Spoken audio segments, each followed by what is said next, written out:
Okay, welcome back to Sabado Sessions podcast. So we're your hosts, and today we have none other than Bryce Lewis.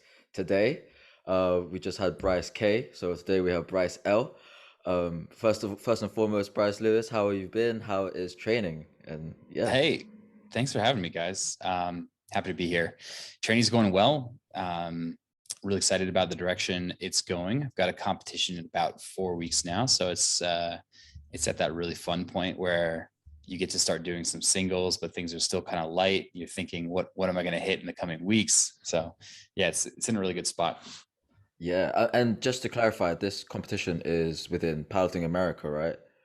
It is. Yeah. So Okay. I need to do a qualifying competition for Powerlifting America Nationals next year. hmm So this will be that qualifying competition. And obviously, this qualifier, you've spoken about it in the socials. You cut down to 93, I believe. Yeah, it was 90 for USA Powerlifting Uh-huh. Nationals because they changed the weight classes last year, and now I'm doing Powerlifting America at 93 kilos, so I get an extra 3 kilos of body weight. Serves me well.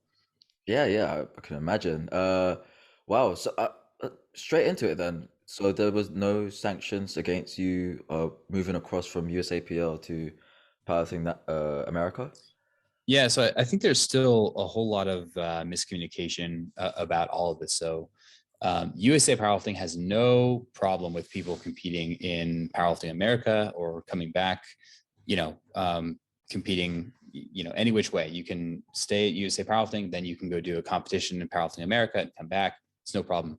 It's really Powerlifting America that has a problem if you go the other way. So if you Oh. stay with Powerlifting America, which is now the IPF affiliate, hmm you go do a USA Powerlifting competition, then come back. That is when you have the possibility for like a sanction, like a 1 year ban or suspension from competing. And it has to do with this WADA like association rule. I'd have to look up the specific text of the rule, but it has something to do with like association. I guess the underlying idea is something to do with if you like get drug tested or compete at the national level in another federation, well, maybe there's a chance of you taking drugs or something. I don't really understand like the underlying reason why, but there is a rule there. So I think there's a Whoa. little bit annoyed about it is if you're competing in a meet that is not sanctioned by IPF or WADA outside IPF, you will be banned. So, because I emailed them a few months back about some of the meet that were inviting me to go and do. So I just wanted to get a little bit of clarification because these meet were not sanctioned by IPF or WADA. So they literally straight away told me, no, you can't. If you go, you're going to get a ban. Yeah. Wow. So I guess it's good news for you. You know, you're back within the IPF. We've been kind of like sort of not purposely doing it, but kind of luring back other USAPL lifters. There's been sort of this like sort of running joke whereby we get asked like, are we doing like marketing for IPF or are we secretly employed by them? Because we're sort of like trying to reel them in, but no, just to like say it out there or put it out there that we're not. It's just we just want what's exciting for the sport, and lifters such as yourself and others that we've had on the podcast as well. Like, we want the best of the best because, yeah. that's what the excitement. But yeah, so obviously, PA qualification to PA Nats is the comp that you're gonna do. I'm pretty sure also. I mean, we've seen it as well. There's the Carmino totals. Am I saying it Is right? it a Carpino. Oh, Carpino? Carpino. Carpino. Yeah, Yeah. Carpino Yeah. totals. Like, yo, yeah, like, what do you think of that? Because some of those numbers were like, yo, pretty up there, pretty up there. So the way I understand it is one of the ways to get to the World Championships is by achieving a Carpino of 1. So like Carpino is something that's been used in weightlifting as well. It's essentially just like a standard that you have to achieve, and the standard is set by the winning total from. So depending on how you do it, it's either the winning total from like the last year's World Championships or like an average of the last 3 years World Championships winning total in that particular weight class, which is what they've done in weightlifting in the past. And it just sets kind of like a running bar that's difficult but fair to achieve. And so you go down from there. So you have like a Carpino 1, you've got a Carpino 2, Carpino 3, and so on. And so you can say like, okay, anyone with a Carpino 5 or higher can have access to, X qualification. So yeah, it's really high. I think part of the reason why it's so high is because the United States has such a high competitive pool, and they're trying to come up with a way that is like performance based, not just like a coach picking their favorites. So it's performance based, but it's also trying to select who has the potential to score the highest when they go to worlds for their national team. Yeah, I mean, yeah, because it's all like done up in points, not just as individuals, but as a team itself, right? Yeah, at the world level, you compete both as an individual and for your team. So like Team USA versus UK versus Russia and so on. Yeah. But that opened the door to Americans to start doubling as some of the weight class now, isn't it? Because in the past, it was probably you have 2 105s, or you barely can get 2 105 or 293 in the USA. Because again, as you mentioned, the pool is so massive. You have got so many talented individuals in these weight classes. It was really hard to double in others, but this one gives people the opportunity to double up in those weight classes. Yeah, you've had that before too. Like even when USA Powerlifting was the affiliate, you'd have that too. And I think the way that would work out is if you win your weight class at USA Powerlifting Raw Nationals, then you get an invitation to go to World Championships. But sometimes that person would say, well, I can't afford it. I can't take time off work. I'm in the military, so I'm declining my invitation. And then they would go down the list of, I think it was who has the highest IPF points overall. So like take all the people in the open class division who has like the next highest IPF points. So they get the next invitation. And so that's how you could end up with like someone 293s, 2 105s, stuff like that. Yeah, I mean, obviously within like sort of the criteria in the selection, it's gonna have to be the top 8. I mean, you can't triple up on specific weight classes, so I guess it goes into the next individual, probably in another weight class that hits the criteria, just so it gets filled in, I suppose. But yeah, like I just want to go back to, obviously you're doing the qualifying to Nats. Are you looking to total within range of the Carpino already at the, I don't know, the regional? Is it regional that you're gonna do? It's just a local competition. I just kind of found one that like seemed like the right amount of time away from when we chose the competition and the right amount of time from nationals. So I've got a good amount of prep time on either side. So I'm going to Arizona. It's about an hour away from my dad lives, which is great. I'll go get to see my dad for Thanksgiving out there. But I mean, I'm going to try to lift as heavy as I can based on how training is going so far. That should be pretty well. I'd love to hit more than what I did at nationals.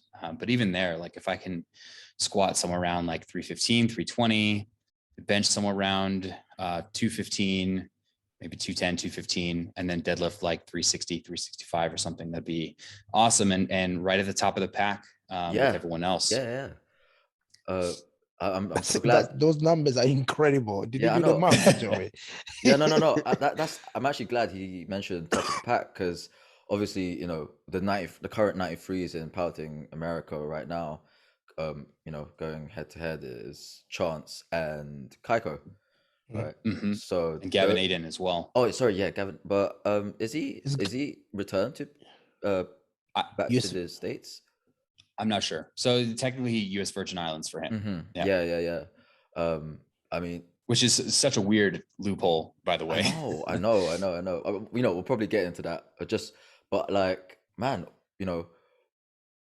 obviously we'll talk about the 293s from Powerlifting America. Like, I'm pretty certain you watched their performance at Worlds this year.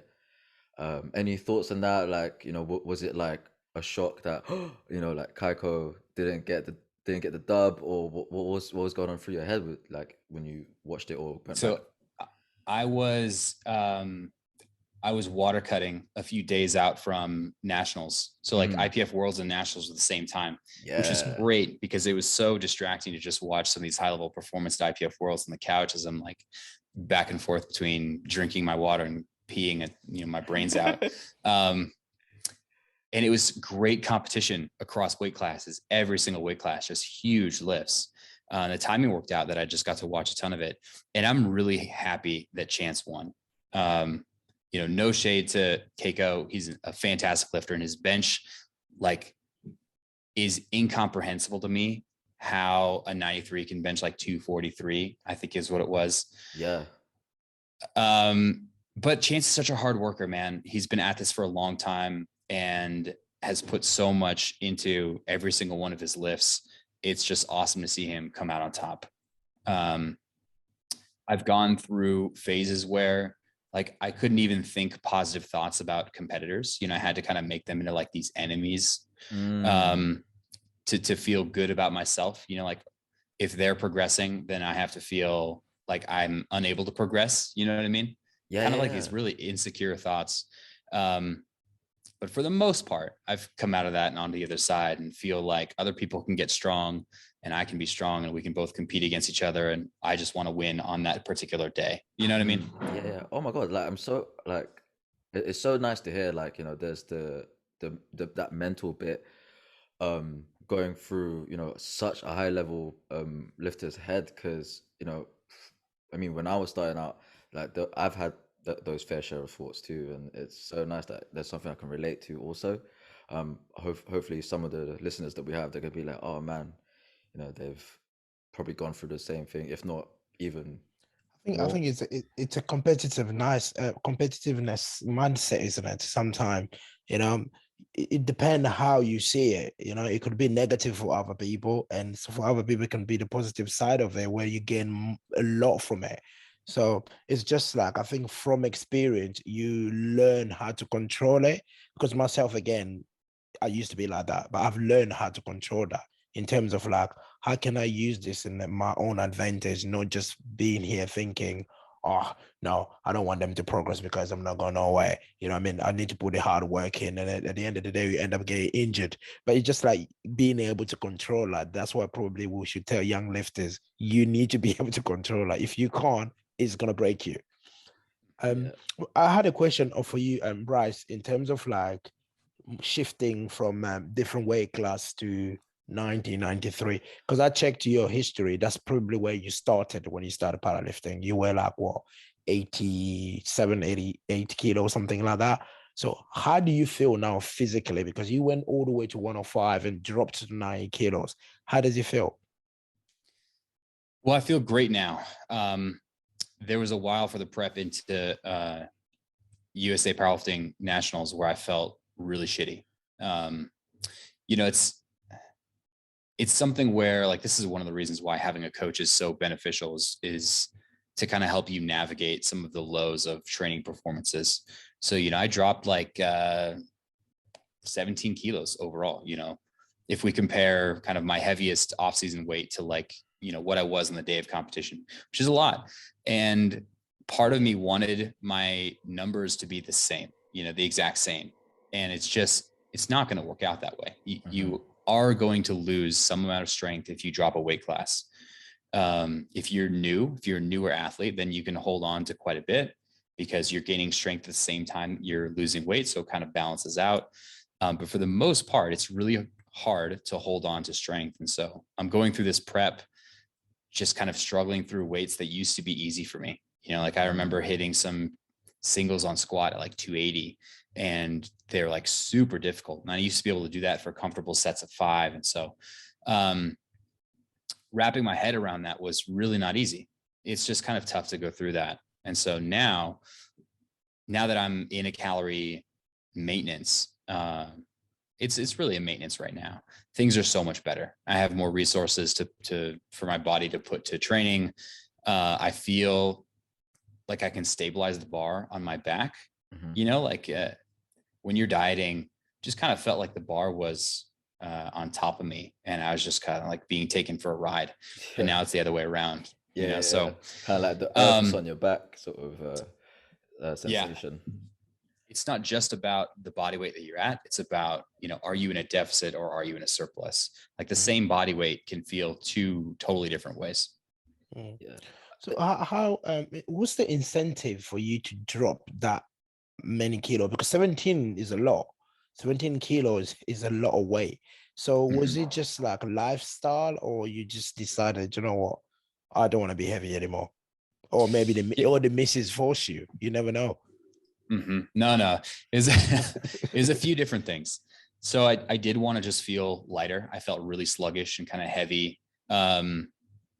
Just not really athletic. So I feel a little bit kind of lighter. My clothes fit a little better. I like what I see in the mirror a little bit better. And as much as powerlifters tend to focus only on strength, like we're social creatures who, see pressures of society.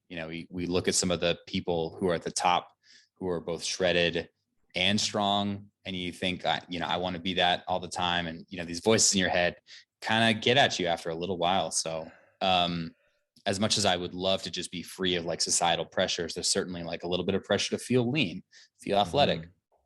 So some of that, and, I was competing in the class with Ashton, who was only getting stronger at the time and kind of wanted a new challenge, but also, couldn't really stand the thought of like getting second place to 800-pound squats for, the next 5 years in a row or something like that. So, as competitive as it was, and as much as there's, champions in all weight classes, and there is no easy weight class to win anymore, I thought this might be a good time for a new challenge. I've got a year of an off season. There's these two federations who just kind of split up, and this might be a nice time to see if I can drop some weight and see what that's like. Well, I mean, that was quite a decision, I would say, like being honest with yourself, because considering, you mentioned Ashton, he's only going up from the weight class that you were at previously before. But that isn't to say, I was going to say that, you've had your highlights in the 105s, like off the top of my head, and obviously before this podcast even started, was in 2018, Canada Worlds in Calgary. Man, that was. I think that was. I didn't. I'm not gonna stop there. Sorry for stopping you there, Joey. Nah. That 105 battle, Bryce. Until today, I have never seen a championship that had full of potential, full of superstar. I've never seen. I know people talk about South Africa, Jess and Agatha, but that was only Jess and Agatha, two people. But when we're talking about 2018 105 battle, I mean, the names, Jesus Christ, the whole like future Hall of Famers. Yeah, legit. Like, there was Bryce Lewis, Bryce K, fellow from Poland. What's his name again? Christoph. Yeah, Christoph. Yeah. Gareth. And we had Gareth Blevins. And there was Barry Piggott from the UK. Yeah. We traded bench world records back and forth between us. Jesus, man. That was so exciting. We were there, bro. Like just watching from the sidelines. I was there screaming my head off. I don't know if you listened to the one with Bryce K, but I was just like fangirling like crazy. But man, that was like such a showdown, if I had to put it in any words. But yeah, so you've had your highlights in the 105s. You're leading the charge for a good while, and then obviously you did the USAPL meet. Ashton was there, and you're like, ooh. And now it that took I think personally it takes a good portion of one's individuality from always like calling yourself a 105, and then you're like, oh, like drop down to 93s, and then now that you have because I I've been following you for a while, does it bring you back to I know you used to do bodybuilding, right? Like physique shows even. Does it bring you back to like, oh man, like I gotta cut this much, 17 odd kilos? Does it like, oh shit, it's like from way back, like there's certainly been some lessons learned. And yeah, like I still think back on like my bodybuilding time with some amount of fondness. There was a lot of fun back then. Granted, I probably wouldn't go back. Just being that strict on nutrition is just not for me. I love food too much. I love cooking. Going out and making stuff. It's a big part of my life, is like enjoying food, cooking food for other people. And so to kind of take that away, even for a short amount of time, just kind of doesn't really feel worth it to me. Plus like the act of competing for me, stepping on a bodybuilding stage, it just wasn't the same. Powerlifting is fun. It's like a performance in a different way that that bodybuilding is. And I feel like powerlifting is more in my control, whereas bodybuilding, you have to kind of surrender control to the judges and what they see. So anyways, love bodybuilding. I love the look of like leanness, but I think powerlifting and strength training is for me and will be for a long time. But yeah, I definitely do look back on that with fondness. These preps, I learned a few things that have kind of changed some of the like preconceived notions that I had. And I would highly suggest like at some point dropping a good amount of weight for the athletes who, feel like that's They're something quite you might have to fluffy. do in the future. Yeah. You learn a lot about yourself. You learn a lot about What kind of what sustained what dedication. Yeah, go yeah, ahead. what are the things that from your perspective, what did you learn from? Well, like in powerlifting, I used to be like terrified of water cuts because I had a few water cuts that went really poorly. And I thought, well, all water cuts are going to go poorly and no athlete should ever do a water cut. And, I kind of learned like, okay, well, there's smarter ways to do this and you can do this safely and effectively and probably not end up with too much of a loss in performance if we're like within the range of like a 3% water cut or something like that. Mm-hmm. I think the first time that I did like a really extended calorie deficit for bodybuilding, and even this time, you learn a lot about like dedication and just the ability to control your day, about preparation and like, okay, well, I know I'm not going to have access to food later, so let me prepare now. It just puts a lot of attention into nutrition. And I think that for a while, at least for a lot of powerlifting coaches, nutrition is really de-emphasized. All the focus is on controlling like exercise and sets and reps and RPEs. But a huge component of whether or not someone's going to be successful is, what they put in their body. So it really just puts a little bit of emphasis back on there and just kind of balances the scales again. But it was like you said, it was still within your control. I mean, you like your food, but was it just cutting back on certain things that you enjoyed, or was it more than that? Yeah, it's like if you try to close your eyes and think about 6 ounces of chicken or like 200 grams of chicken or something like that, when you actually weigh that out, it's totally different compared to what you're thinking. And, actually putting things on a scale every now and then just kind of resets some of those numbers and kind of, just it makes you remember like portion sizes and, what a meal actually looks like on a plate. And I think over time, it just kind of creeps out and gets a little bit bigger and bigger and bigger. Yeah. So it's just a little bit of a piece of recalibration, essentially, how many meals per day. It's not just like reducing food size. So like, for instance, I would find that if I didn't track food at all, I would actually undereat on protein quite a lot, like Whoa. maybe like 150 grams of protein per day versus, I should be up at like 200 grams of protein per day. So when do you feel the track, difference? Do you feel the difference though? yeah, I do. When you do and don't track. I recover a lot better and I perform a lot better too. So I truly do think that tracking, not that I want athletes to track all the time, but if you spend a month tracking per year, a month or two tracking per year, can be consecutive. You can break it up into smaller chunks. That's enough time for you to remember portion control, the amount of protein you need to take in, things like that. I got a question on that, Bryce. When you start dieting down to 90 or 93 now, did it affect your life in terms of like a home, because your meals became different, your diet is different, so people around you have to probably adapt to your lifestyle? Mm-hmm. For most people, I think the answer is yes, absolutely. I'm in a lucky place. I'm now married to an athlete. We got married about a week ago, so we're on cloud nine over here. Congratulations, oh my God, bro. Congrats. Thanks. So I'm married to an athlete. We both understand the value of eating for what we need. So Natalie's dieting too, and it was never really a problem. But if you live in a family, and especially if you don't have control over your food, parents cook for you, you eat family style meals, yeah, that might mean some difficult conversations. You might have to say, hey, I've got these goals right now. I'm going to have to make some separate things. I can't eat mom's chili. You know, I can't eat the favorite family recipe right now. That doesn't mean I don't love you any less. It just means that I have a goal. That means I've got to put some different stuff in my stomach.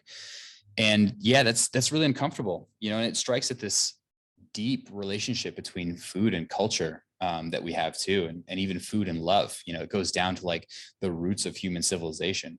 Oh my God, yeah, Mm.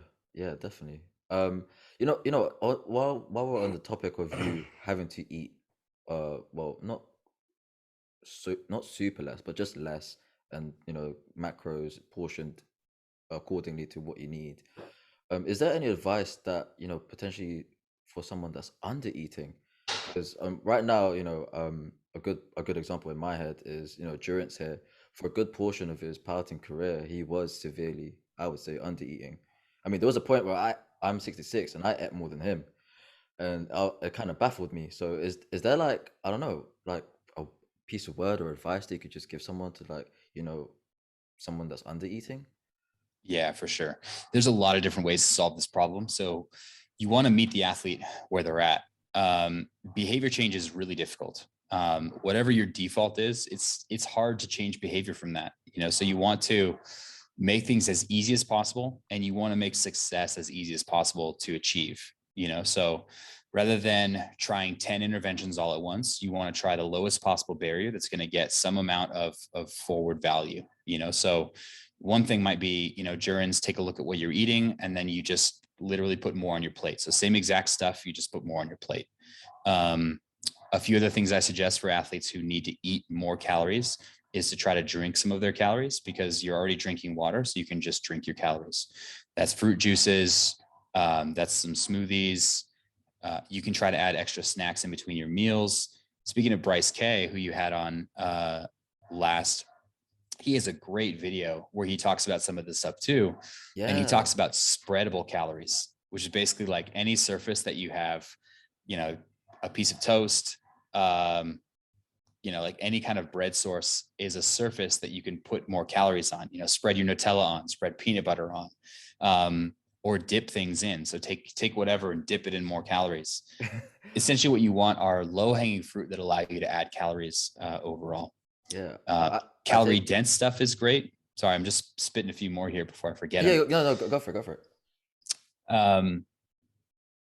I think clean eating, especially for people in calorie surpluses, is sometimes like overestimated. Like, sure, you can absolutely get in some more calorie dense foods, things that might not be like quote unquote as clean. Like taking in 1,000 calories worth of chicken, broccoli, and rice. It's going to be a lot of food in your stomach that you're going to have to digest and you're going to have to eat. And so, rather let's find some high density calories. Let's find some dried fruit, let's find cheeseburgers, Chinese food, like things that both taste good, and also just take up less space in your stomach overall. Yeah. I mean, Definitely, Bryce, you love your food. Yeah, man. We haven't scratched the surface. Was there I'm actually like gonna talk about like the whole, there's Bryce K. You've been in this game for God knows how, like almost a decade now, right? Mm-hmm. Yeah, TSA is just about to cross 10 years. Yeah. I mean, you've been competing, you've been coaching, been everything, and I just want to touch on like the friendships that you've made from this sport alone. I mean, you've mentioned Bryce K. Are there any other individuals that you thought, instead of like listing everyone, just like, why not just think of those that you never thought you'd ever gel with, but was like happily surprised that you actually did in the years that you did? So I'm lucky to be part of like this small mastermind group with Mike T, with my coach Eric Helms, with Greg Knuckles, with Andy Morgan, who's a coach who currently lives in Japan, but originally from the United Kingdom, and Brian Miner, who's another coach who lives here in Colorado, who's now a part of 3D Muscle Journey. And it's just really nice to be able to kind of see these folks behind the scenes. see other people, Matt Vincent and Bonnie Schroeder. They're super cool people. And I thank social media in a lot of ways for opening up these international bridges that allow me to meet people who I would have never, ever had the chance to meet otherwise. Yeah. And as much as I can harp on some of the negative parts of social media, this is one of the real highlights of just being able to just meet people and see the ways that people live and just kind of provide some perspective and open up some friendships, really. Yeah. You know what? I gotta give it to you in terms of like friendships. I really respect how good you are with faces. Because you know we've only met what probably 2 times, but even after the first time, you recognized me the second time, and I was like, yo, he must be really good at like remembering like who he's spoken to and who he's met. So that's probably a quality that a lot of people can relate to, in terms of what I've noticed and what other people have noticed. I don't know if that's ever been mentioned to you, but I think that's such a good quality to have. Well, I appreciate it. I'm great with faces, but I'm less than horrible with names. Hey, So I think a lot of people can relate to that, so don't even sweat, man. But yeah. yeah, we I don't know if you know, but we've had Mike T on also. Mr. RTS, Mr. RP, whatever moniker he wants to go by. But Yeah. we did ask him a question with regards to like the team of coaches. It's becoming a thing now where there are coaching teams, there's collaboration of coaches working together, and we asked him, Jonas, I know you're looking at me knowing what I'm going to ask, but we asked him which coaching teams like he would put in his top 3, and I was kind of hoping he'd put TSA up there, but he didn't, bro. I don't know why, but I've been watching you yourself, other TSA coaches, and I'm thinking, man, they're doing some really good work and been in it for a good length of time. And for him to miss out, like TSA, when he mentioned TSG, I was like, before he said the G bit, I was like, could have been an A, bro. Yeah. But I guess my question back to you is, what do you think of these like coaching teams like collaborating together? Because obviously you're in one yourself. You've been in it a good while. Yeah, it's weird, right? So like we're friends, we're peers, but we also, in some senses, compete for athletes and have to advertise the same group of people and make a living as well. And man, I can't tell you some of the headache I've gone through of just like existing in social media and just like seeing some of the content that other people have put out and been like, damn, that's really good. And like that, but at the same time feel jealousy, or like imposter syndrome, like I can't do that, or we should be doing more. And rather than just being happy, feeling a sense of what's the word, like just being unable to kind of match that. And it's really tough. I would, for anyone who kind of wants to be an entrepreneur in this, like definitely think more than just like the potential for money and like the creative freedom and stuff. There's a lot of negatives too. And it's so much easier to focus on some of the positives than kind of think about some of the negatives. But, like let's rewind time talking about like this idea of coaching teams. So usually things like this start with one popular, strong, or charismatic person who says that they're going to start doing coaching, or maybe has a breakout athlete or two that does really well, that starts generating some buzz. And so now they have more interest than they have an ability to coach. And so there's like a scrambling effort to try to find other worthy people they can bring on and start to kind of share the workload and stuff. And so it's kind of like an initial phase. If they kind of continue in a positive direction, what can often happen is they put their heads together, they start putting out some creative content, they get more successful athletes or more success themselves. And, more business, more of a team identity, more branding. And so you start to see this kind of consolidation. And, once they have 2 or 3 coaches, now people start seeking them out. upcoming coaches say, oh, I want to work for this coaching company. I want to work for that coaching company. I really vibe with their philosophy or the way they coach athletes. So it's kind of this like consolidation around these key nodes, these key individuals. And ideally, at some point, you break out of that. So it's not just Mike T and company. It's not just Bryce Lewis and company. You have a brand. You have, it's just TSG. It's just TSA. It's just RTS. There's no individual person there. And so it's not as reliant on performance or, one coach's ability to communicate so they can step away a little bit. Yeah. So how did your team anyway? How did your team sort of navigate towards that direction? Because obviously, at a certain point in time, there must have been a preference per se for a new athlete to come in and inquire with regards to a specific coach only, instead of looking at the coaching team itself and be more than happy to be taken in by one or the other and not have any sort of feeling towards it. Yeah, I've thought a lot about this. We heavily rely on some of the advice that I got from, my mentor and my own coach, Eric Helms, and 3D Muscle Journey. And their philosophy toward this is essentially, if you're a new athlete and, you see everything that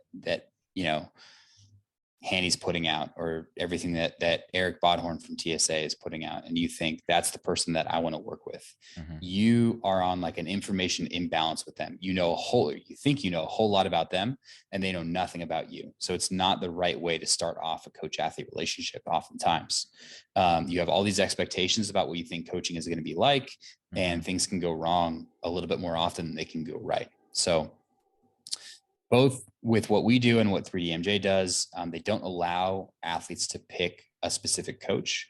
We have a few rare exceptions to this. So like if you're in the same town as someone, well, why not have them work with a coach? Because there's a chance for you to get some eyeballs on an actual lift and, help with technique, meet up for a few training sessions, build that coach-athlete relationship. But for the most part, we want athletes to want to choose our company and not to choose a specific coach. We all talk to each other. We have the same programming principles, the same principles around coach-athlete relationships and nutrition and stuff. So we feel confident that we're all capable of delivering the same coaching. Plus, we work as a team. So if we can't solve something, we're chatting behind the scenes about how we can, fix your squat, improve your deadlift, whatever the case may be, or, help you with nutrition. So there's a lot of teamwork going on behind the scenes, but we really try to prevent that type of favoritism.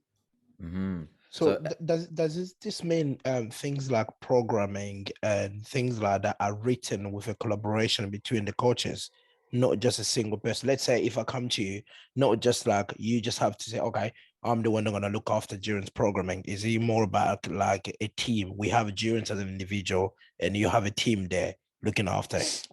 You will have one coach until something goes wrong or we're not able to solve something. Like as long as you're progressing fine, you're just working with your coach and you've got one coach. And I think that's great. So you can build this like really personal connection with them and get this response time.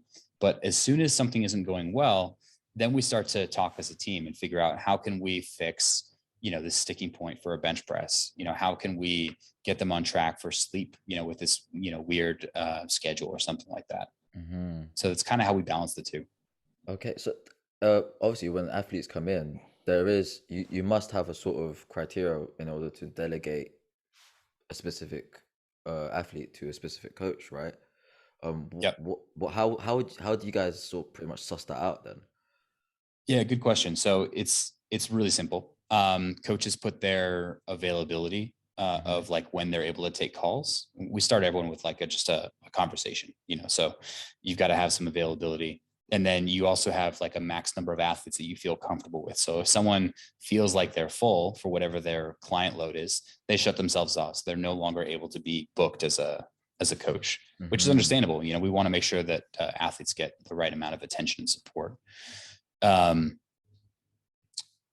And otherwise it's a round robin system, so if one coach got selected for one, it goes to the next one who's available in the order and on through the next one. So that it kind of remains fair and balanced that way. Yeah. Because from the coaching side, we want to make sure that athletes get fair coaching, but from the coaches side themselves, more athletes also means more income. And as kind of the owner of TSA, we wanted to find a way to make it fair so that people can, make a living wage. Yeah, exactly. Mhm. Wow. Talking about this coaching, I know we did went a little bit deep into coaching and all of that. Of course, you've probably been watching around and seeing how other teams are working across the board. So I just wanted to get your view about what do you think about the French Revolution, or nowadays they're calling it the French Redemption. Do you mean from just the athlete's perspective? From just the coaching perspective in terms of like the training method, because one of the things that we all have noticed is French tend to go really heavy on their trainings. Mm-hmm. So you as a coach, what do you think about that kind of method? I love seeing the different ways people train. In fact, I feel like there's been a decrease. Like I used to see a lot more kind of diverse styles of training from like Russian athletes, from Swedish athletes, just kind of all over. Just kind of nice to see the different ways people train. So if someone's figured out a way to get strong, and if it's different from what I'm doing, especially if it's different, then I pay a lot of attention. I want to see what they're doing. Are there any negative effects? What are the positive effects? How are the athletes doing? Are they able to sustain it over time? Even if they're not, is it something that might work? So I really try hard not to feel like I've figured it all out, and to make sure that I'm always open to new ideas. I don't want to ever become an old dog. Mm-hmm. Thankfully, we have exercise science to guide us. So, nothing's really ever going to be too far out of left field. But I think there's still sometimes like these nice little systems that people have figured out. And so I have seen a little bit of that. We've seen a lot of these come and go in the past. There's, heavy Bulgarian training, there's West Side, starting strength and, blah, blah, blah. And, each of these are like systems that you can learn one particular thing about. What does this tell me about the way that athletes progress? How did I feel when I ran this particularly? So there's lessons to learn everywhere. Yeah. Speaking of lessons learned, back not just from a coach perspective, but from an athlete perspective, what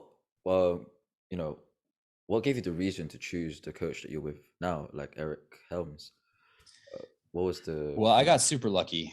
I feel like I got super lucky.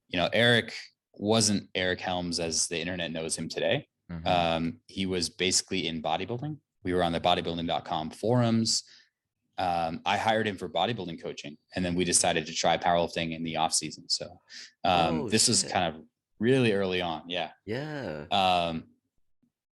This is kind of around the time where the only powerlifting coaching at the time was Lane Norton. I think was offering powerlifting coaching online. Yeah, I think it's and then TH3. Maybe a year later, it was TSG, the strength guys, started a little bit before TSA as well. Wow. I mean, I'm kind of glad that you mentioned how you sort of transitioned into powerlifting. But what was that the main reason then? You working with Eric Helms, that you were like, you know what, bodybuilding probably isn't for me. Let's go straight and go deep into powerlifting. Was that the turning point as to why you chose the sport itself? It was a little less kind of decisive and committal. It was like, hey, I'm a bodybuilder, but all my homies are trying powerlifting in their off seasons for their bodybuilding competitions to kind of like motivate themselves and train hard. Mm-hmm. Let me try this powerlifting competition. Let's try training like that. And then my strength like shot up. We did a few really successful blocks. I was pretty strong even back then, and decided this is a lot of fun. I get to train really hard, and I don't have to diet for 6 months. Let's do this thing. So we just stuck with it. Especially you love your food. Yeah. I had a question that in terms of just you choosing coaching or having someone to coach you, because you're a very high level coach yourself. What would you say about athletes that do look after themselves, basically that coach themselves? Because I believe as an athlete, or you always have to have someone to look after you, because you might miss something someone might be saying. So what's your take on that when people say, oh, I coach myself, I'm doing pretty good? Yeah. From the perspective of like lifting, what you're actually doing in your training session on a day-to-day basis, I think you can coach yourself just fine. Same thing with nutrition. There's enough information now online that you can learn everything that the coaches know. They don't have any secrets that are, off limits to anyone else.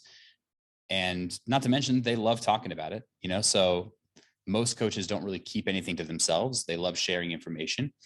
So you can find out all the information you need to be an effective coach for yourself. I think the one thing that's missing is that outside perspective, especially when things go wrong. So you miss a heavy lift and you're feeling awful. Or you have a block where your numbers didn't go up and you feel stuck and you don't really know how to solve it. So it's when things are going well, being a coach for yourself is totally fine. It's when things aren't going well that it can sometimes feel very difficult and very isolating sometimes. So Jurens, you're right. It's really nice to bounce ideas off another coach. And especially when things are going wrong, that emotional support to say like, the world isn't ending, you're fine. Maybe it was a bad day or a bad week, or, oh, you didn't realize that, going through a master's or PhD program is actually going to have a negative effect on your strength because you're so stressed out right now. Mm-hmm. Let's just get through this now at the other side. It's that support. You can support yourself, but getting support from someone else really makes a difference, I think. Well, it kind of comes off that you've had your fair experience into what you were just speaking about now. Like, I guess, my question now is, was there a period in time when you thought, okay, maybe Eric can take a back seat for a bit, let me try to do my own thing? Was there a period in time where you did that? And if so, like, when or what part was it when you were like, all right, cool, Eric, come back. Let's let's do this. Let's do this work together. I messed up a little bit. Yeah. No, I really have never coached myself. So like I'll create a training week here and there. Like I'll do my own deload week, or I'll make modifications to the program that Eric gives me, but I haven't had that moment of stepping away. Like I won't lie. Sometimes I look at other training approaches, like that looks like a ton of fun. I wish I could do that. And there's that little bit of an itch to like change coaches or something like that. But the stability of the relationship we formed kind of keeps me here. And so like, I truly think, until I'm done being a competitive powerlifter, I've found my coach, as long as he's, still going to be a coach. At that time, when I'm done, I was just talking about this yesterday. I don't know if you guys know Joe Sullivan and Brianni Terry. Yep. Joe Sullivan, definitely. Yeah. Great people. The training styles that they put together for athletes look like a lot of fun and just totally different from what I'm doing. And when I'm done being a competitive powerlifter, I'm knocking at their door, asking them, let's train, let's have some fun. What would the fun entail then? Should you not be a competitive powerlifter anymore? Well, all right. So you guys are competitive powerlifters right now. At some point, you're not going to be. I don't know, how much thought you've given to that, but at some point there's going to be a point where you're not making progress. Maybe you get hurt, hopefully not, but maybe you get hurt. Maybe your life takes a different direction. You get interested in something else, or, you're 45 and you're just not getting any stronger anymore. And so some people get to that point and they say, all right, well, I'm going to compete in the master's division. And now everyone's my age. And now I'm competitive again. So you're no longer in the open division. Some people say, if I can't be the strongest, then I'm done. Like I'm only chasing being the strongest. And if I can't do that, then I'm done. Anyway, at some point you're done with powerlifting and you have to decide like, well, how do I stay fit? Like, what do I do in the gym now? How do I go on and keep fitness as a meaningful part of my life for decades to come? Because we all know that powerlifting is great as a sport. It's also great for just general health and fitness and, staying well. And so this is kind of like a way for me to think, when I'm done being a competitive powerlifter, how do I go in the gym and how do I spend my free time? So I'm kind of thinking of a few ways to make sure that's fun going forward. Wow. Okay. I think that's really important. I mean, most of us haven't really sat down and thought about it. Bryce, what you just said there, one day you might realize, oh, that's it, I need to stop, or I'm not competitive, because maybe because we are in this wavelength where everything is good now. So you don't see next year or the year after because everything is just good, even though you're making that 2.5 kilo progress every year, but it's still progress. But you haven't not literally hit that plateau yet. That's what probably we haven't thought about it. That this is really, I mean, I'm sitting here, I'm thinking, damn, I need to open my eyes because it might happen. So what's next? So that's really important. I think I have a question. I'm just going to bring us back a bit. Right, literally when we were talking about IPF and the USAPL. My question to you is, what made you go back to the IPF? Yeah, that's a great question. I think myself and a lot of USA athletes were in a really tough spot. USA powerlifting was all we ever knew, so we were all kind of in the same pool of athletes. We got to see each other once a year at national championships and stuff. And, then mom and dad broke up and we kind of had to figure out which parent are we going to live with? And it was tough. It really was. I love powerlifting. I love a lot of the relationships that I've formed. And so this decision for me was really only because of one specific thing. So after USA Powerlifting Nationals, I submitted a proposal to run the live stream for USA Powerlifting. And for a few competitions, I'll now be able to do that. And I'm really excited about that. But that also means that I can't both run the streams and compete at the same time. And so if I want to remain a highly competitive athlete, well, I've got to change federations. Wow. Yeah. So if at all possible, I'll continue running the live stream for USA Powerlifting and then compete in Powerlifting America and do a little something for both federations. So trying to fly under the radar a teeny bit. That's a very different reason to what I could have ever imagined as to why you chose Powerlifting America over USAPL. Yeah. I mean, I know we've had discussions with people they would want to stay in a specific federation because that's where they're most excited to be in. But for you, it's completely out of the competitive nature altogether, which is quite refreshing to hear. There are other federations, right, in the United States. I've always been curious. What's the how do I even phrase this question? What's the sort of relationship like for athletes and why they choose a specific federation? Because I know there's USPA, there's USAPL, there's Powerlifting America now. Is there I don't know, because I know you've coached a bunch of athletes and they choose each one accordingly. But is there a commonality as to why they choose a specific federation that you've noticed? I think it's partly who are your idols, who do you look up to and what federation do they compete in? There's a few other things as well. So drugs, right? So if you use steroids, probably leaning to USPA. There's the USPA, and then IPL is the international affiliate for that. But even if you don't, even if you're a tested lifter, there's the USPA drug tested division. It's also a little bit about geography. So depending on where you are, there's more competitions for one of these federations or another. So USPA is based in California. So there's a heavy USPA presence out there. Yeah, I was just about to mention because most of the USPA comps that I've been seeing are in the West Coast. Well, California, like you said, because I know Barber Brigade, they're a USPA affiliate, I believe, right? So they've hosted, the Barber Brigade comps under the USPA banner.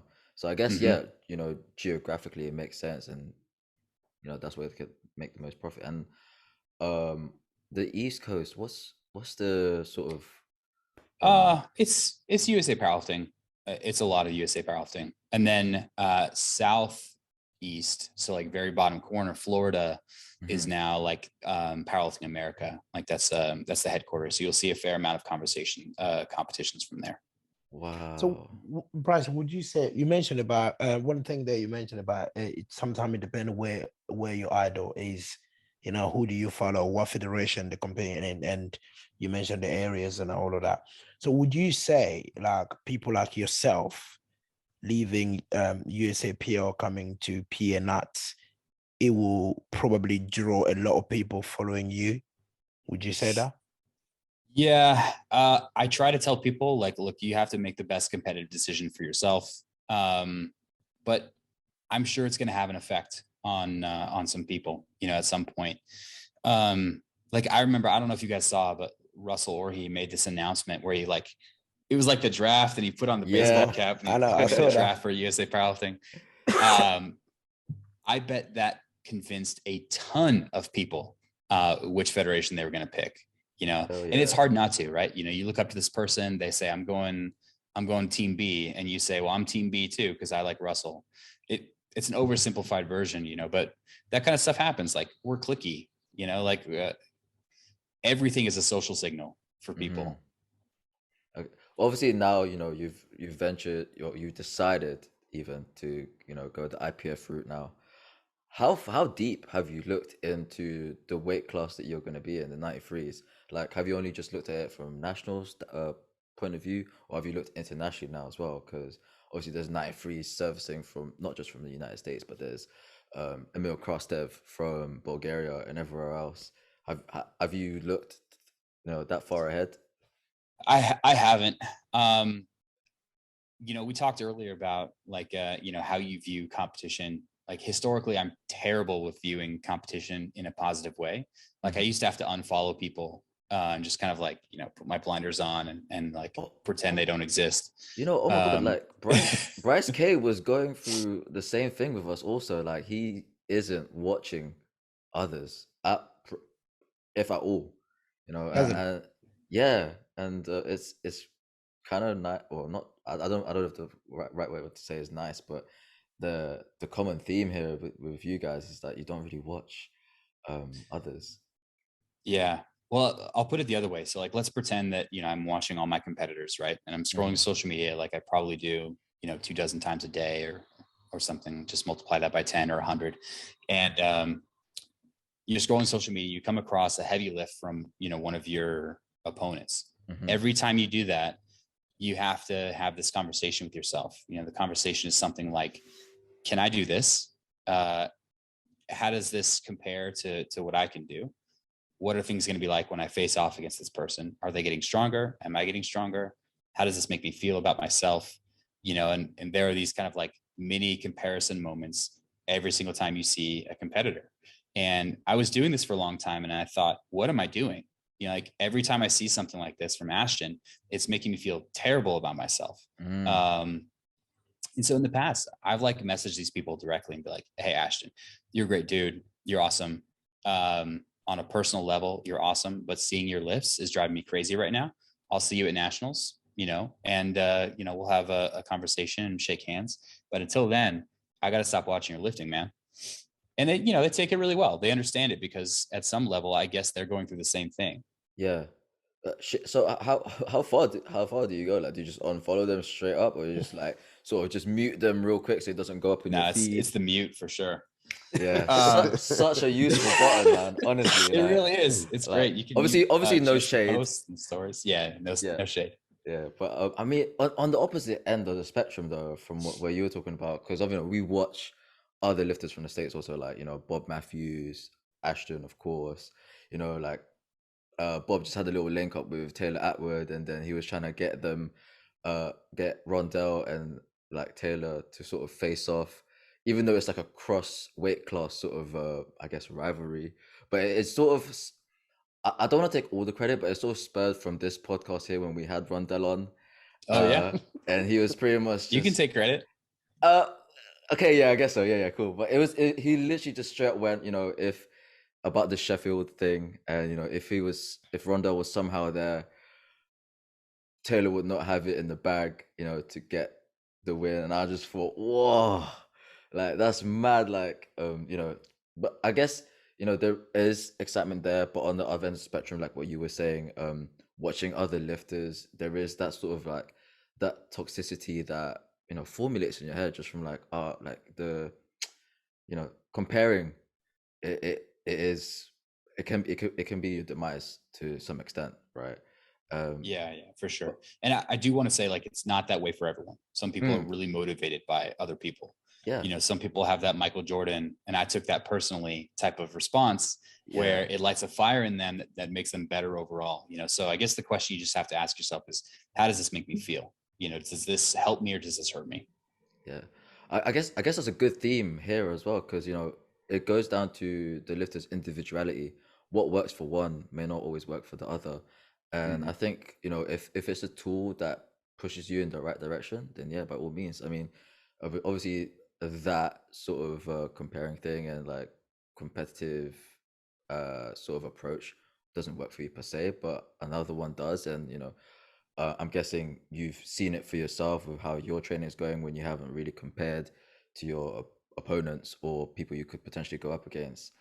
Um, but how long would you say though? Because I'm curious now. How long did it take for you to sort of see, uh, I don't know, the advantages of it? Like, was it almost immediate, or was it like, did it take a bit of time?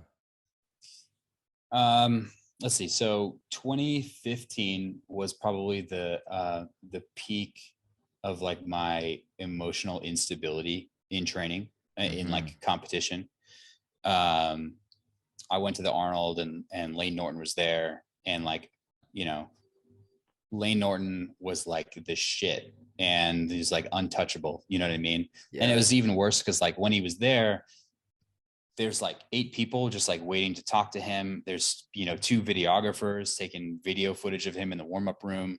Mm. And I'm over here thinking like I don't have any of that, and I'm trying to warm up too. It is a terrible competition. Do not recommend. But anyways, that was kind of the low point, and then slowly realizing that like I have a little bit more control than I thought I did about what I see, how I think about some of this type of stuff, and like, oh, I can actually unfollow people, and I can actually kind of control some of this. So it was slow, but I find that like my best training in general is just like when I'm enjoying myself, when I'm not thinking about competition, when I'm just trying to lift well and jam to my EDM music. That's my happy place. Yeah. Bryce, on that, I got a question because I kind of went through this before in the past when I competed internationally. As a very high competitive athlete like yourself, how does it make you feel when you're competing against people where they are they have got some sort of like this media presence around them, Mm. I mean, I've seen athletes a world where they have got someone is following them with a camera, someone with a microphone. Me personally, I intend not to worry about what other people are doing, but at the same time as well, I just want to focus on competing.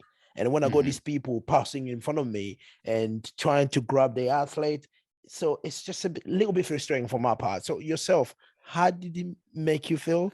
Bryce, before you answer, yeah, just to let you know, like Durance gets that attention now, right? So he knows what it's like on both sides of the fences.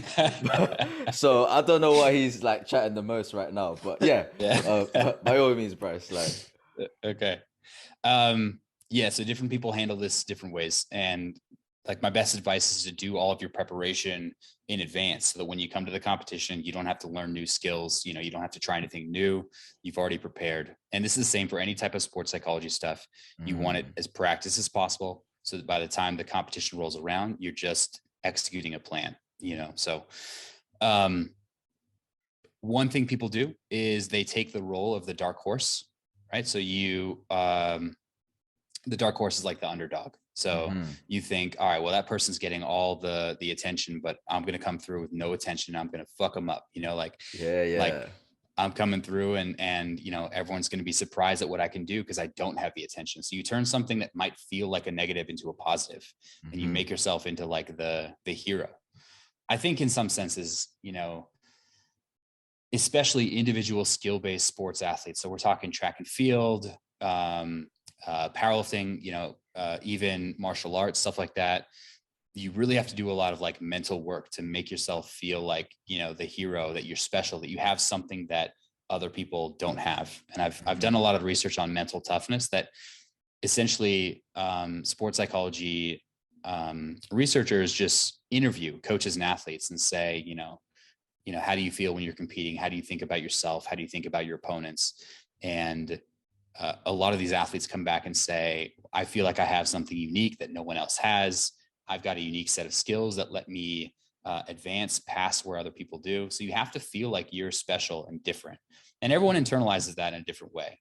I'm the guy with long arms. I've been progressing really well the last few weeks. I perform really well on game day or something like that. Whatever your unique formula is, you can kind of lean on that and say, no one else has this. I have this kind of thing. And that gives you a sense of security. But I think another method, Jurgens, is just to kind of focus on yourself. It's really difficult when this camera's, a foot away from you and focusing on this other person, but you just got to remind yourself, look, if I just execute my plan that I've talked about with my coaches, if I make my 3 squats, make my 3 bench press, when it come down to deadlift, I've prepared, I'm here, cameras are not, this is me and the barbell, and I'm essentially just competing with myself today. And that's another really good way of going about it. Yeah. Man. That is brilliant. I mean, a follow-up question on that is, do you know when you go to international, especially like big meets, right? The nomination comes out, and I mean, you've been in this position before, where you're nominated number 1, right? So all the previews are there. The preview show, they will be talking about Bryce winning, Bryce winning, Bryce winning. As an athlete yourself, as a nominated number 1, how do you deal with that, all that pressure in you, knowing my name is number 1 in the list? If I go there and fuck up or come 5th, that's embarrassing. So how do you deal with things like that?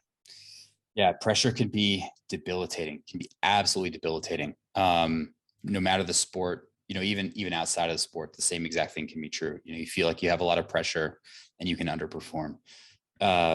As great as King of the Lifts is for the sport in general, if you're the athlete being talked about, it can oftentimes be really debilitating. So I've had to not listen to some of those pregame shows where they talk about, like the matchups and stuff like that for this exact reason.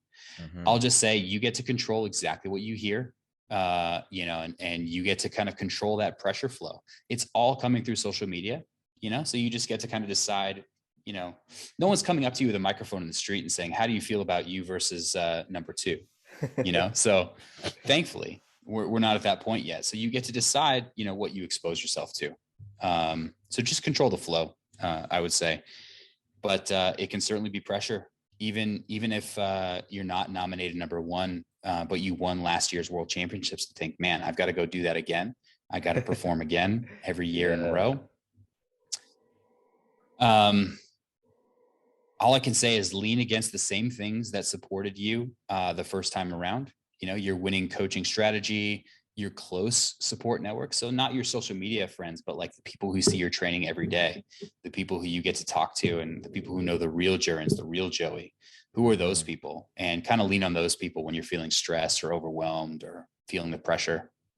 Man, Bryce, like, I gotta ask now, man, how far into your powerlifting career did you delve into the sports psychology of all? Because it sounds like your shit. Like, literally, like what you're saying right now, it sounds like it's been something that's been discussed, been reflected upon, like into a great amount, pretty much.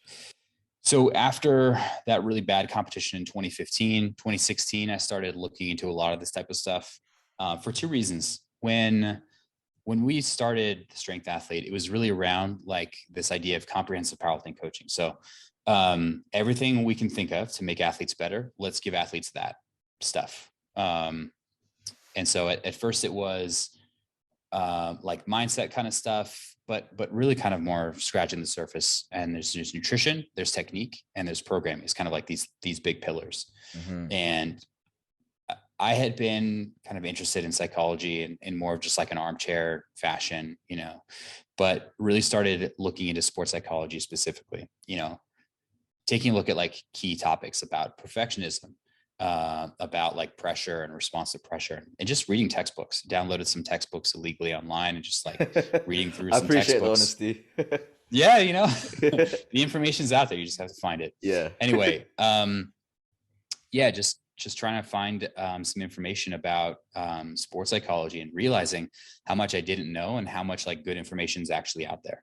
Yeah. So it was both for improving myself and also for improving the athletes that I worked with. You know, I did kind of like these mini dives into like optimism, self-talk, coach-athlete relationships, and each of these kind of resulted in some presentation that I've given somewhere, but also really helped me understand myself and understand what the lifters that I work with are going through.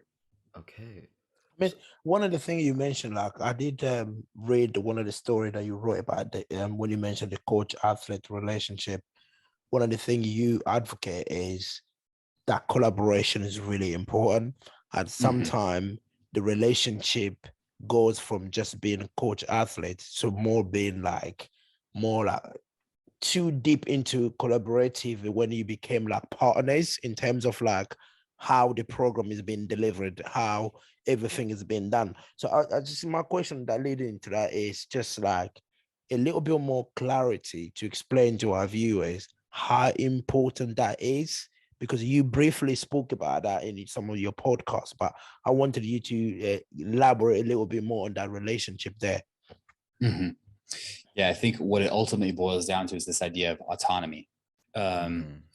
So when we look at like what motivates people, one way of viewing that is self-determinism, is this kind of framework. So there's like these three pillars of self-determinism. There's autonomy, which is like this idea that you feel like you've got control over what you do on a daily basis. You've got control over where you're headed, you know, control over your body. It's basically about control. And then there's competence, which is essentially how good you are or how good you feel that you are, that you're making progress, that your training is like the right difficulty. You know, so it's this idea that you're moving forward and that your training is suited right for you. And then there's this last one. Sorry, go ahead. No, sorry. Just did you say confidence or competence? Competence. Okay, cool. Okay, sorry. Yeah, go. Third No one, worries. please. Yeah, the last one is relatedness. So it's how you can share your experience with other people, because sport's great, but sport done in a total vacuum really isn't that good. You know, so if you feel like your family doesn't support you or your coach doesn't support you or something like that, you have a low level of relatedness. High level of relatedness is like, you know, you have a support group, you have people you can talk to about the highs and the lows. You feel supported from every way. You know, so if any one of these three things is low, then athletes have a low level of motivation. You know, so going back to the coach-athlete relationship, we want athletes to feel like they're involved in their training, to feel like they have some decision-making power, and they can feel like they want to hand off all the decisions. So if they really want to, they can say, look, you make all the decisions, you make great decisions. I'm fine with just handing over the reins to you. But even that is a controlled decision for themselves to make, right? So otherwise, I want to feel like they have some say in what they're doing. You know, like, how did the last block go? What were you feeling? What was working for you? What wasn't working for you? You know, is there a random exercise on Instagram that's really popular right now that you want to try, you want to throw into your training program? Is that like a legit thing you asked them? No, I mean, Oh, more okay, or less. cool. Because it could be like some, I don't know, some proper weird one, like, oh, let's try booty bands while, I don't know, deadlifting or something crazy. I don't know, man. Well, no. Okay. So we went through the belt squat wave, and then we went through the hyperextension wave, and now I think we're in the dips wave. Yeah. Currently. Man, you know what?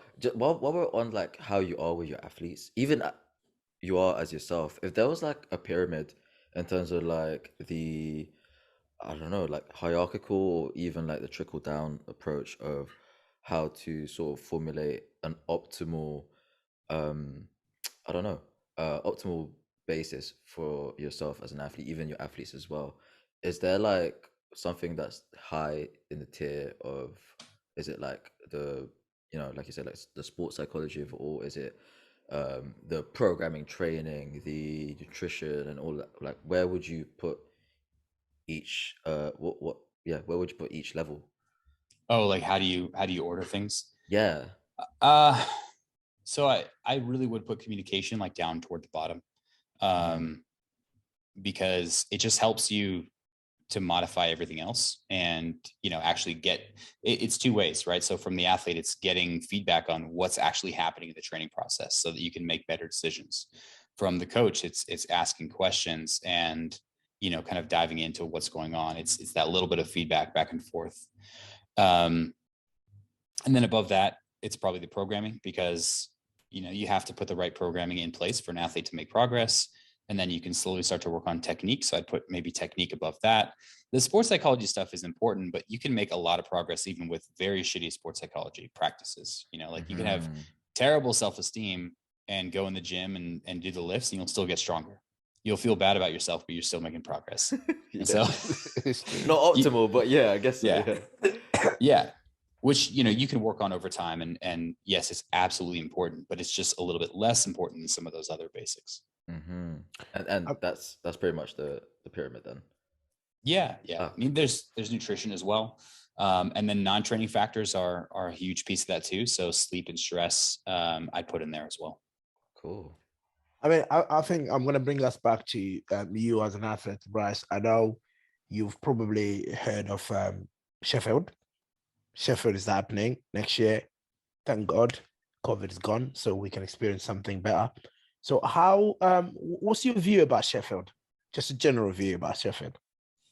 I think it's an amazing opportunity for athletes. I've been talking to Pete Spence, who's been kind of putting the Sheffield together just from like a production value standpoint. And I think it really it fits in an important place. So on the untested side of things, there were a few big money meets, something like $40,000 or $50,000. Hmm. When you look at those, you actually see that in a lot of cases, the athletes didn't actually get all of that money, or were promised more than what actually happened. I'm thinking of a few specific competitions here, like the US Open, I think was one a ways back. Um, anyways, World's Strongest Man has the World's Strongest Man, like $200,000 in the line or something like that. And Hmm. I think a lot of powerlifters really through kind of social pressure felt undervalued from a monetary standpoint. It's not like people can pull money out of their ass and put a competition like this together, but SBD certainly did. And, they crunched the numbers and wanted this to not just be something they can run one time, but something they can run on a yearly basis, or, however often they committed to. I think it's really cool. I'm a little bit worried about how money changes powerlifting for like prize money, but it's Mhm. not like it's changing every aspect. It's just, one competition. Hmm. But I mean, geez, if you had an opportunity to win $50,000, a real opportunity, would that change your decisions? What would that amount of money do in your life that you can't do right now? It could do some really cool things, so it's understandable to make decisions around that. I think their selection criteria are incredibly difficult, but understandably so. It's Hmm. it's it's a major competition, and in a sense, they've almost put themselves above IPF Worlds. They made IPF Worlds a qualifier, Yeah. Yeah. which is kind of crazy. So like you have to get to the highest level just to compete, just to be given the opportunity to compete in the Sheffield. Yeah. Mhm, Uh, mhm. but you know how you mentioned you've been talking to Pete Spence, who, correct me if I'm wrong, is working on how I'm guessing the wild card people are chosen, right? No, no, the production Yes, side. I Uh, believe so. I'm not exactly sure who's making those decisions. oh, Okay. but he does have sort of like in conversations with regards to that. I know For this is sure. super cheeky of me, but is there a way for you to sort of just name drop Ron Dellin into the mix? Like To him. yeah, yeah, to whoever Pete Spence or whoever he's speaking to, because the excitement, that's just, it's like fireworks going off in my head. Um, like Rondell versus Taylor. I mean, there's YouTube videos now of those two going, at it almost. I Yeah. thought it would be I generating don't think revenue would I don't think be. we should worry about that because again, as I said, SPD is a business. Mm, So they'll make Mhm. the great business decision to make enough revenue to get their money back because they're not going to spend like £360,000 and get nothing back. Right. So I'm not worried about that. So as they're Mm. calling it wild card, isn't it? We're gonna get some wild name that some of us will be pissing on our pants when we see these names. So Mm. that probably lead me to ask Bryce in terms of like, yes, is the incentive of yourself as well of potentially go to world, win world, and get to Sheffield? Yeah, if I have the opportunity to compete at Sheffield, I'm saying yes, for sure. But my main goal right now is to win nationals, which is going to be difficult enough as it is with Chance and Keiko. Kaiko, yeah. So if I can win nationals, great, fantastic, and then I'll go to worlds if that's an option as well. And just kind of let's just take one step at a time. Like I will say that if I ever got the chance to compete at Sheffield, I will take it. I was I got a last minute invite to Sheffield right before The the original Pandy. Sheffield, right before COVID hit. Yeah. So I said, yeah, man, I got my 2 Sheffield shirts that I still wear to training. Um, so I'll always have those to remember that I was technically in the Sheffield. Yeah, I mean, so I mean, especially with you at the national, like Chance is going to Sheffield, so definitely is not coming to the national. So potentially you're going to be facing Kaiko or Gavin if he decided to do USAPL. But at the moment, again, No, Gavin is Piloting still America. sorry, Powerlifting America. Because at the Yep. moment, Gavin is still USVI. But if he comes in, it'll be like a three-way battles there. So what are your chances going up against these two giants? Well, just based on the winning total from Worlds this last year, I'll have a better answer for you in like 3 or 4 weeks or so. But I'm feeling pretty good so far. Yeah. I hit a smooth 345 deadlift.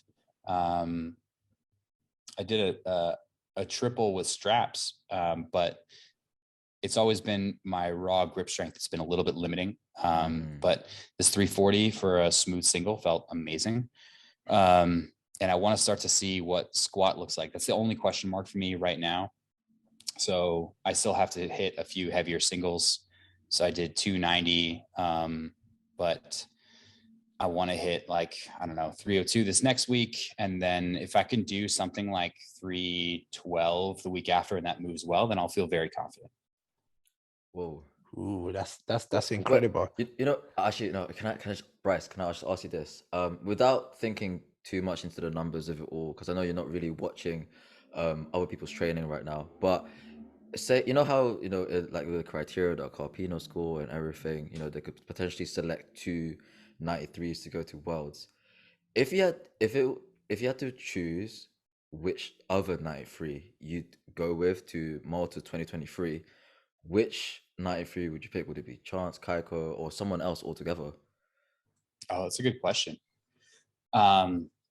Being in this weight class, I haven't competed with any of those guys before. Mm-hmm. And I really haven't had a chance to talk with many people besides Chance at length. So I'd love to go with Chance. No shade to any of those other guys. Yeah, of course. It's Yeah. damn Chance. But yeah, I would go with Chance. That'd be awesome. Shit. I mean, I'm on that, right? Talking about Malta. So I'll bring you back to South Africa since you mentioned in the beginning that you watched it.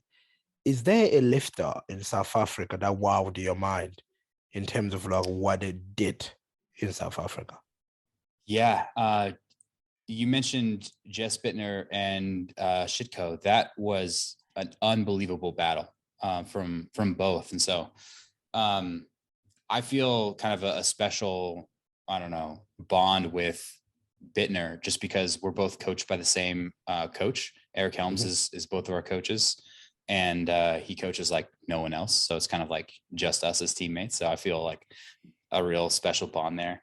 But that was incredible. We were sitting on our couch, like all surrounded this laptop and just like cheering so hard. It was amazing.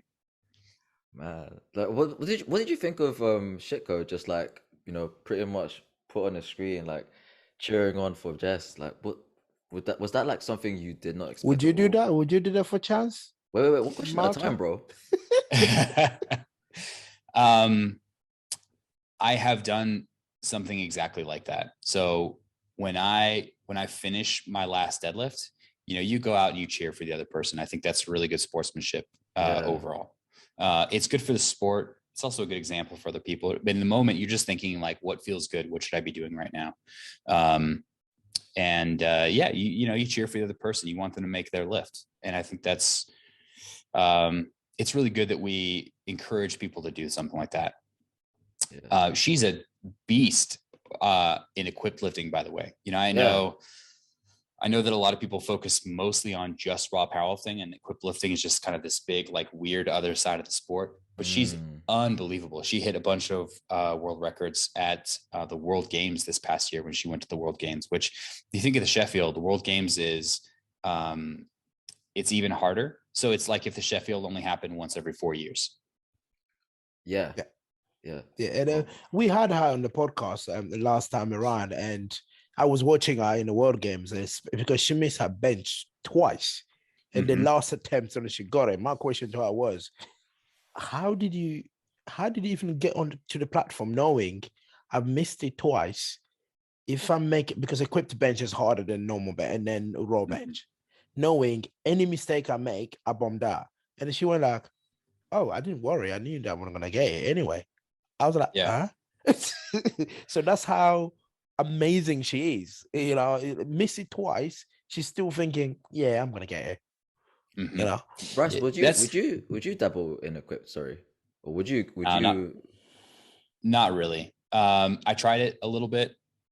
It's uncomfortable. I'm not That's an like understatement. uncomfortable is an understatement. Yeah, Yeah. exactly. For charity, we had this charity live stream during COVID and raised a bunch of money. And I did an equipped squat as part of that. And I think that's about like the last I'll do of it. It's just like felt like my head was just going to pop off. I, thanks to Natalie, I've been seeing a lot of equipped lifting, been kind of intimately involved in that, have gone to equipped nationals, many equipped competitions, and helped out a lot. And it just made me see that it's not for me. The things that I like about lifting are a little bit different. I'm surprised Bryce K didn't try to sort of egg you on to come over that side when he was a 105 doing equipped. Yeah. I think he's done a lot for equipped lifting. Honestly, he's made it look a lot more approachable and acceptable and like almost a new face of equipped lifting for a younger generation, because a lot of the big Yeah. equipped lifters were, older and, Mhm. different people looked up to them. So I think he really did initiate like a second wave of equipped lifting, or whatever number wave you want to, say it was. Yeah. Was there any point though that obviously you've had you have a friendship or relationship with Bryce K. Was there a point where you sort of look back and thought, are there people thinking that equipped lifting could be that much more beneficial for Raw? Or like, was there any point of that too? Because when I was, when we went to Japan, you saw me do a quick bench. Like, I've had a few questions like, yo, did your bench grow because you do a quick bench? Was there something along the lines that, people were going up to you like, hey, is there benefits or to? Yeah, I've thought about that a little bit. Some really good collegiate lifters in the United States had a background in equipped lifting before they did raw. So like Mm, Austin Perkins did equipped lifting before he did raw. Mikey Davis did equipped lifting before he did raw. The big 105 lifter. yeah. Mhm. And the I question when think you see I something think like this Lugo is, did equip lifting as well, isn't it? oh, did The he? big Yeah. Lugo. Yeah. Mm-hmm. So there's a handful of these lifters, and I'm just thinking of a few names. There's many, many more. The question is, would they have gotten just as strong if they had done raw training that whole time, or did the equipped lifting do something different? And I could throw out a bunch of different reasons that might be legit. And this is really where we rely on exercise science to kind of help us parse this out. Like, is there something to super maximal loading, to just the effect of having, let's take a 74 kilo lifter to having, 300 kilos on your back, even if that's more than you could ever squat raw. Yeah. Is this helping from a neuronal perspective? Is this helping like bone density or strength development in a way that raw lifting couldn't do? Yeah. And I think some people have made that argument in the past. I don't really know what the research bears out on that. But if an athlete comes to me and they say, I want to be a better raw powerlifter, I'm certainly not saying you need to do equip lifting. That's not the tools that I turn to. Yeah. Oh, well, Bryce, we're coming up to I think almost the 2 hour mark. I don't know if it's okay with you. Could just ask the last few questions, if that's all right. Sure. Yeah, please. Yeah. Jonas, do you want to take it away? Yeah, me, it's like, my first, I've only got two last questions, Bryce. My first one is, there is a thing about being a world champion and being a national champion in America. Again, that brings us to the conversation of USAPL and IPF. Would you say, to you personally, being a world champion mean more to you than being a national champion? Absolutely. Yeah, being a world champion means so much more than being a national champion. I've seen some of the conversations that, the level of competitiveness in the United States is just, so much higher than the world. So like, being a national champion means more than being a world champion. I disagree. So like we have some travel effects of world championships, but also it's just another step. You have to do nationals and then you have to win again right after that, so you have to succeed twice in a row, essentially. So it's even more valuable, I think. Wow. Yeah, I think I've had a conversation with a few Americans about this one as well, especially those one that believe being a national champion is more than being a world champion. But one of the things that we always tell people, you can win the national with 1,000 kilos at an 83. You win the national in America. And I win the world championship of 500 kilos. But my one means more than you just competing against your nations. Because me, I went up against people that, especially in IPF, we have got 120 odd countries. You're going up against all of that. So that's huge. My very last questions is in terms of like the switch from USAPL to IPA to PA national. Are you here to stay, or you only here for a couple of years and then you're gonna go back because you still have got a relationship with USAPL? Mm-hmm. Yeah, I really wish I had a definitive answer for you. I have friends in both competitions. At this point, like I've proved myself as a high level athlete, and so I'm interested in getting back to the world level. I really love this striving, this competing at the true world championships. Being at a world championships is something special. It's really something different to be there with the national flags, with your country, against other countries. It's just a really special way of competing. Nationals feels like a gigantic college party. There's insane energy. It's hyped. The lifting is crazy, but the world's just feels a little bit more polished, a little bit closer to the Olympics. And I've always valued like that Olympic vibe. And so for that reason, as long as I can, I think I'll try to get to the world level, as long as I feel like I can compete and be a high level athlete. Oh, thank you. Well, Thank you. Bryce, I have 2 questions also, and that's literally a development from what Jonas just asked there. Yeah. Obviously, before we started recording, you mentioned there's the potentiality of USAPL UK or USAPL Great Britain even. I mean, what's the what's the likelihood of that happening? Like, is there talks now of it? And if so, could that potentially mean, I don't know, like a world championship within the USAPL flag as well, that you could venture off into and still say that, yeah, that is a world championship just with the USAPL branding on it? Yeah, it's a good question. I'm really excited by what USA Powerlifting is doing. I think that a lot of countries have been hungry for the type of structure and like meat production quality that USA Powerlifting has kind of come to be known by. And, just sanction and providing a little bit of resources, just a nudge to help some of these communities in different areas around the world make their vision like come real and, make it have a little bit of value. South Korea was doing amazing things. Ashton went out there. Jesus. Charles Acapulco went out to Australia. So a lot of these different countries are coming online, and I love to see it. I think it's awesome. And I hope that, it doesn't provide any fracturing. The only thing I wish they would change is, I forget what they called it. It's like a USA Powerlifting world record. And that just, it's the strangest name. Yeah. They should change their international division to something else, just so that there's no like weird name disagreements. Yeah, I agree. Definitely. Yeah. And then, sorry, go ahead. I was just saying, I know of the person who's starting up USA Powerlifting Ireland. So that's very exciting. So it's getting closer to you guys. Oh, Jesus. Unfortunately, Joe, we can't go and watch. We're going to get banned.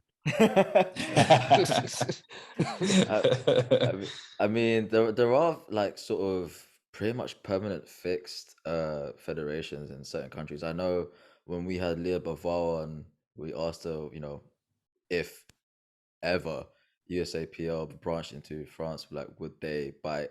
And she was like, nah, like they really wouldn't. So I guess there are barriers as well. But my next question actually was when you mentioned the Olympics, right? Because we've had Gaston on this podcast, like amazing. Oh wow, nice. Yeah, hell yeah, amazingly enough. All things. You should listen to it, Bryce. Is when he spoke about the news about the change of bench press started with us first. Yeah. Oh, so it wasn't too long ago that you guys had him on the podcast. Yeah, pretty much. Yeah, literally. Cool. I think last month. But the question goes to obviously Gaston has hopes of getting powerlifting into the Olympics. Into what capacity and when is still up in the air right now, because obviously there are a lot of underlying factors. But I guess my question now to you is, what's your take on it? Like, do you want powerlifting in the Olympics? If so, is it going to be like World Games again, where it's just equipped, or do you want like, let's take raw lifting into this? And I mean, I think realistically, powerlifting won't get into the Olympics. I would love it. So like my dream is that raw powerlifting is in the Olympics in my lifetime. That would be amazing to see. Unfortunately, I think a lot of the drug failures in weightlifting are kind of just being lumped into powerlifting. And like, look, let's not kid ourselves. Powerlifting is a relatively dirty sport as well. There's clean athletes everywhere. But it takes like a handful of people getting drug tested positive for the entire sport to have this negative connotation, and being grouped into one. Yeah. Truly, powerlifting has at the international level quite a lot of failures. We can look to some of the countries that have a lot, like Iran and Algeria, Kazakhstan. You should see, I'm sure you guys have seen some of the lists of failures. It's like, I remember when Natalie was competing and one of her main competitors ended up testing positive after they competed. And like so many others at this one training camp got tested. And it's just like, it tarnishes the sport, but more importantly, it closes the door for powerlifting, I think, as an option at the Olympic level. There's a few other things we could talk about, like, is powerlifting fun to watch from a competitor's standpoint? I think if there's 5 spotters around a squat, it just doesn't look impressive. Yes, the person is lifting the weight, but it just doesn't look as impressive if they're surrounded by 5 dudes out there. Like we have to find a way to make it look like someone's squatting the bar, that they're just out there kind of doing their own thing, Yeah, kind of like in weightlifting where they're literally just by themselves. Yeah. Same thing with like, those really short range of motion bench presses. Yeah, that's exactly, people at home watching that. That's exactly what Gaston sort of mentioned. Like, with people are tuning in. The prime time IPF Worlds was on Eurosport. I think he said like how many millions tuned in or something like that. I think 16 million people or something. Yeah, yeah, and like, how do we get this to be more? I don't know, like more entertaining to watch. Even like we've had King of the Lifts on the podcast as well.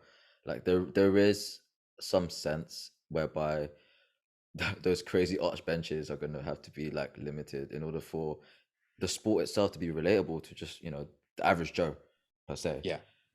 So yeah, I'm just pretty much just following off from what you were saying. For sure. I mean, we're not the only sport that's kind of going through some of those things, and new sports get tried all the time. Like skateboarding was in this last year's Olympics, and it was awesome to watch. So cool. But I mean, look, if archery can be in the Summer Olympics and they just stand there and shoot a bow, powerlifting is no less exciting. Let's say that at least. And maybe even more exciting. Let's get every fifth lifter to drop a bar, and now people are tuned in.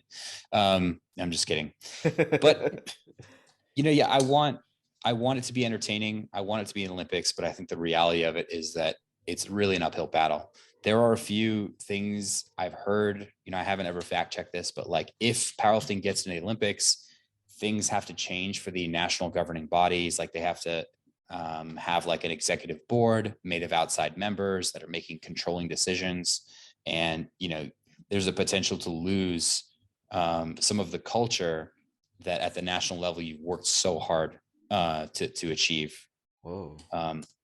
So Priscilla, if you want another really interesting podcast, Priscilla Ribic would be an amazing one from USA Powerlifting to get on the podcast and chat about some of that stuff. Yeah, well, duly noted. Definitely going to listen back to this just so we can try and get her in. Durance. Yeah, got it. Our chief liaison dude here. Chief liaison, Yeah, but yeah, Bryce, man, what can I say? Thank you so much for being honest, open, and just talking with us. I hope you somewhat enjoyed it. It's been a pleasure, guys. Really appreciate it. You guys are fantastic conversationalists. Oh, thank you. And once again, I appreciate you so much for still remembering me somehow, like from how many years now. We normally have a follow-up, Bryce. So, I mean, we mentioned about you competing in the next 2 weeks and potentially doing PNAT. So you wouldn't be surprised if you see my message coming to your DM after the PNAT to just have a follow-up, because there's a lot of things being spoken here. So we probably have to go through them again after PNAT. Yeah, I appreciate it. Yeah, hopefully you're more than happy to come on, bro. Like, especially when you win. Hey, I love it. I appreciate the confidence, you guys. You're in my inner circle now. Jeez, thanks, man. Yeah, thank you so much for coming on, man. And I hope you enjoy the rest of your day. Oh, thanks, guys. Really appreciate it. Thank you. We'll talk soon. Have a nice day. Bye-bye. Bye.